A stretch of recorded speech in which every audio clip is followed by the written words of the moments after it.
બધા વાલીવડાના ભાઈ જેટલા બી છે એમને બી અને બાવનને બી જાણકારી કરવામાં આવે કે આ થડો બની ગયો જમીનના લેવલ સુધી પૂરો. કારીગર તો બધા સારા છે પણ ઠેકેદાર કામ મેલીને જતા રહે, કામ થોડોસી અધૂરા થાય, બધું કંઈ કરવું પડે. હું સભ્યોને એક કહું કે સભ્ય જેટલા બી સાંભળી રહ્યા, આપણે કારીગર પર ભરોસો ના કરાય. મારા મોટા ભાઈ, તમે ઠેકેદાર પર આપણે બધું મિલ દે, પેલું કરી દે, એમના પર ભરોસો ના કરાય. ભરોસો કરવો હોય ખુદ પોતે આપણે સભ્યો પર ભરોસો કરજો. અને મને એવું લાગે કે આપણે કોઈ બી કામ કરાવવું તો 1-2 સભ્ય હોવા બહુ જ જરૂરી છે. આ મારી તમને સારી લાગે તો રાખજો, ના સારી લાગે તો ના. કેમ કે સભ્ય હોવા જરૂરી છે. કે લગી બી કામ બગાડે તો એમનું કશું નહીં જાય. જहाँ તો નુકસાન આપણું થાય 52નું.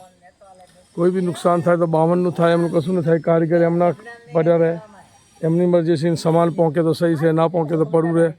પણ ચાલો આ તો ઉપર માતાજીએ કરાવી દીધું. અમે હતા દિલીપ ભાઈને હતા, થોડું જોર લગાવીને બધું કરી દીધું. પણ એને રસ્તો ખોલે ના લો બીજે ભાઈને. બડી મુશ્કેલ છે. જીસીપી લાયા, બડી મુશ્કેલ છે. પણ એમની ગાડીઓના પથ્થર હજુ લાયા નહીં. તો વિજયભાઈને કીધું કામ રૂકા, તો પછી અમને ના કહેતો ભાઈ આ બધું નુકસાન થાય, થારક પડવું પડશે.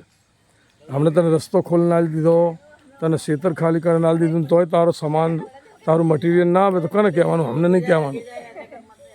બસ તો આટલું થોડી જાણકારી હું ખાલી બાપા સભ્ય નહીં આલું કે આપણે અહીં મોજૂદ 1 મેસની 2 હોવા જોઈએ તો આપણું કામ સંપૂર્ણ થાય. આમના પર કારીગર પર ના મિલાય. વિજય ભૈયાના ઘરે પર પેલા તો કારીગર હાડ હશે, થોડું કામ લઈ રહ્યા. નહીં તો વરસાદ આવી જાય, પેલું આવી જાય, ખાડામાં પાણી ભરાઈ જાય, માંડવીમાં પાણી જતું રહે, મુશ્કેલ થઈ જાય. તો બધાથી એ જ વિનંતી છે કે આપણે જે બી કામ કરાવો સભ્ય આવીને જરૂર મોજૂદ રહેવા વાસ્તે. બોલ દગા માત કી જય.